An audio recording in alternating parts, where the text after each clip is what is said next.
छोटे है यार, इन्हें खाना नहीं मिलता क्या? मच्छर है यार। एक भी ठीक है, इसकी माँ तो नहीं आई।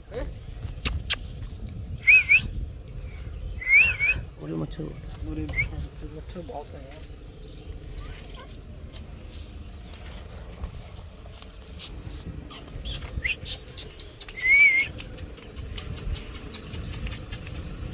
आजा।